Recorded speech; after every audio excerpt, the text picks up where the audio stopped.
Hi, my name is Grace Kemp from www.scriptureseries.com, and I'm going to talk to you briefly today about the book of Lamentations. Now, I know that sounds boring and depressing, even by its name, but the question is, will the real author of Lamentations please stand up? And I'll tell you, it is not Jeremiah.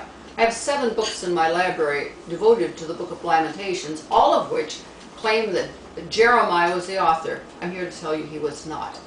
And I can prove it, but you'll have to stay tuned to find out. It's going to take me probably 3 segments to give you some of those clues. Zedekiah, who wrote Lamentations, was the last king of Israel, last king of Judah, rather.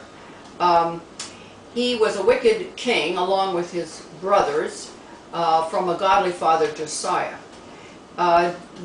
At that time, Jerusalem was under the authority of Babylon, paid taxes to Babylon, and Nebuchadnezzar, king of Babylon, set Zedekiah to rule over Jerusalem under his authority.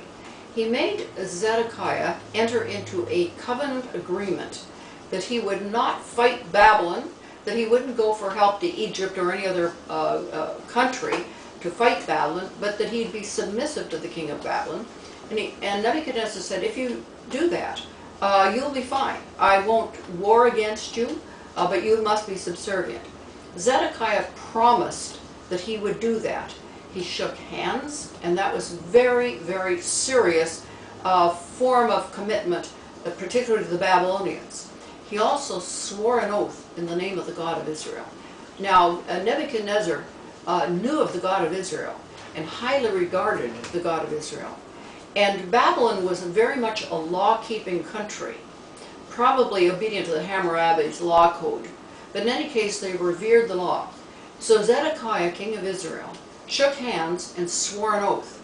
That was a solemn commitment. Now, if you'll fast forward, Zedekiah completely broke his oath, went to Egypt, begged for help, and tried to war against Babylon. As a result, Babylon attacked Jerusalem and Judea, and Jerusalem fell in 586 in a horrible, horrible battle, much loss of life. And Zedekiah was taken to Babylon in chains.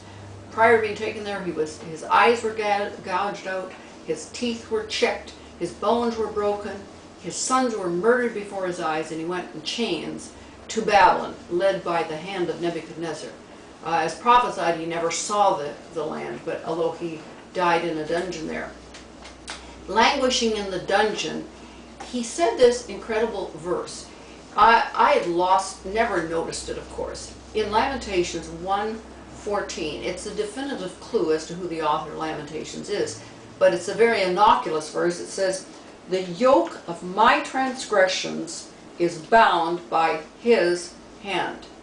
The yoke there means the covenant. The covenant of my transgression is bound by his hand. That would be Nebuchadnezzar's hand.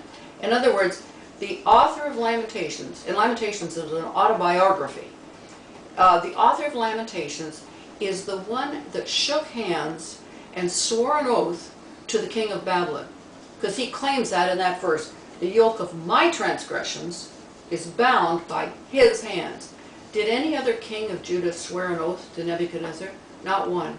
None of his brothers, Jehoiakim, Jehoiachin, Jehoahaz, that was about it, or even his father Josiah. None of them had sworn an oath to Nebuchadnezzar. Only Zedekiah. This narrows the gap. It's like finding the DNA at a murder scene. You can have cumulative evidence, but you cannot definitively identify the killer until you find the DNA, and that belongs to that killer exclusively. Ditto, this verse only can apply to Zedekiah, and certainly not to Jeremiah. As we proceed to part 2, stay tuned, because there's so many amazing clues that prove it was Zedekiah beyond any reasonable doubt, and that could never have been Jeremiah. So come back for part 2.